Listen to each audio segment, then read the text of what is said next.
re-examined. Now, another thing that changes also are the values. Okay, the the information age brings about its own values. For instance, uh, I don't I don't see the government 230 years ago talking about transparency. The word was not used at the time. Transparency is something that has been now associated with these new capacities to practically know anything that you want to know if you really set your mind to it. So, transparency means looking into the process that gives birth to different things. It means knowing almost anything you want to know about any subject. It means that you can get access to information coming out from any government process. So, transparency was not, as far as I can tell, a value in the 18th century. It's a value in the new 21st century. So, uh, when we design or redesign a constitutional system, we would have to come into these discussions with a whole new set of values, goals. That's where you can call it a new paradigm. That is a big set of models and ideas and examples of what it is that we want to do and what it is that we don't want the system to do. Mhm. Well, there are some values that, at least so far as I'm concerned, don't change. The ones which I call the fundamental values of the system of democracy that the founding fathers invented. And I'm talking really about equality, life, liberty, and pursuit of happiness is really what it comes down to. But the supreme importance of human dignity, government of the people, by the people, for the people, a more perfect union. You know, all those are very, very important ideas. I wouldn't change any of them. Those are fundamental to my way of thinking, to human dignity, But yes, and and build but around those. maybe what I'm saying is that in addition to those, we can now add transparency, which is a concept that did not exist at the time, and we can incorporate that as a new value that the system must have. And it means that anybody uh, can look and see what's going on as far as the whole system is concerned. We can look at the procedures, we can go inside committee rooms and find out what's going on. And there are many ways that the governments simulate this transparency. Okay. And for instance, the Supreme Court in Mexico, it has it now has public sessions, okay, which is very good. But they still have closed sessions before the open session, where in the open session they come and act out what it was that they agreed to in the closed session, which is where the real discussions began. I think that if people had access to those closed sessions, maybe the court's closed sessions would have more viewers than many soapbox programs on TV. Yeah. Uh, what goes on in the tribunals or in the courts is, I would say, more interesting than the movies or other types of programs, documentaries.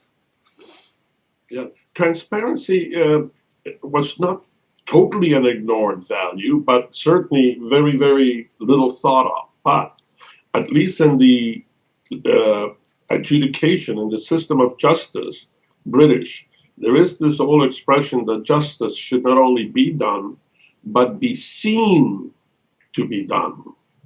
So there is an aspect of transparency in that the courts are expected to disclose and inform the litigants and the people in general as to the reasons why a decision was made. That's part of transparency and the process by which it was achieved.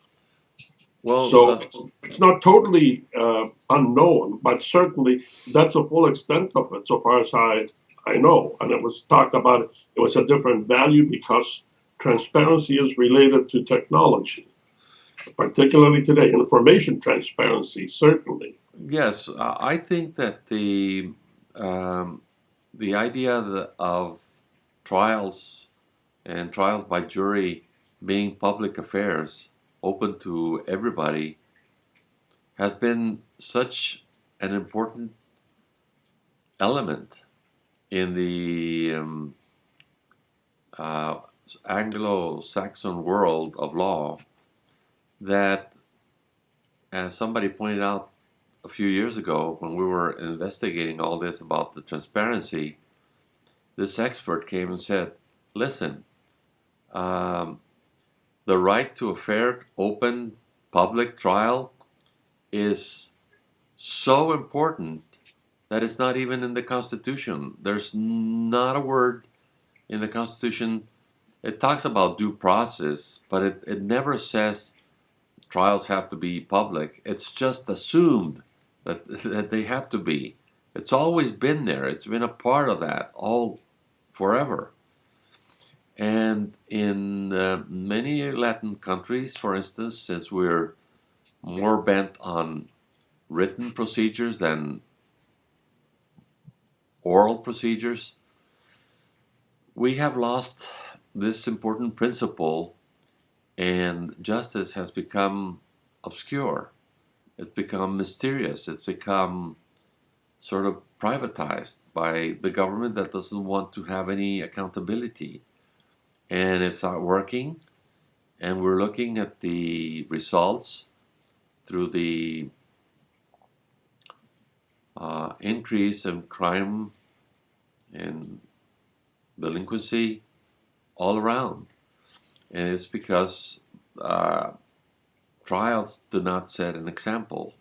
They are hidden from the public's view. Mhm.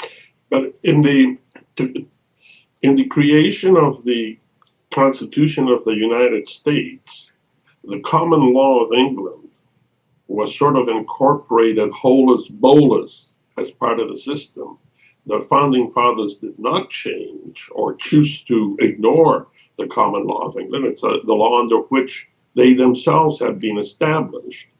And William Blackstone, it's interesting when you think of the dates that William Blackstone published his commentaries on the laws of England about 1771 or so, if I remember correctly.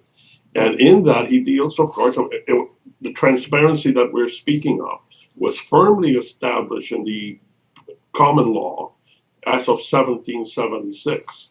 So if you're incorporating the law, it sort of came along with it. Yeah, it came along with it. But what I was talking about is not in any specific amendment of the Constitution. It's not part of the constitutional um, framework as per se.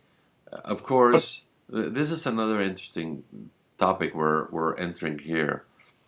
Um, when we look at the legal system, okay, we are really talking about what evolved as a very complex system starting from below. Laws, customs, behaviors, everything started getting incorporated as part of a legal system, and constitutions, which now apparently are the top layer of the legal system. The Constitution came at last. They are the last ones to appear as part of the law. Yeah, So but there were, obviously, there are many things, many concepts, many ideas, let's say in the um, Civil Code and Napoleonic Code regarding the meaning of a legal person, for instance, that get incorporated or swept into the constitutional apparatus because they pre-existed the Constitution and they are assumed to be there and they are not mentioned even though they are foundational. yeah, but again, we go in terms of the American experiment. We go back to British law in 1776. There was no such thing as a constitution in England, and never had been, because there was a monarchy, and the constitution was very simple. I, the monarch, am the law. So that's it. That's it for constitutions. Of course, it started to change, and it's not to say that the British Parliament have not then, and certainly since, passed many enactments that limit or deal with the power of the monarch. But constitutions, nobody even thought of it. It was not part of the experience to that point of time. That was the brilliance. That's part of the brilliance, I think, of the founding fathers, that they realized that the governance could not be left at the whims of a monarch.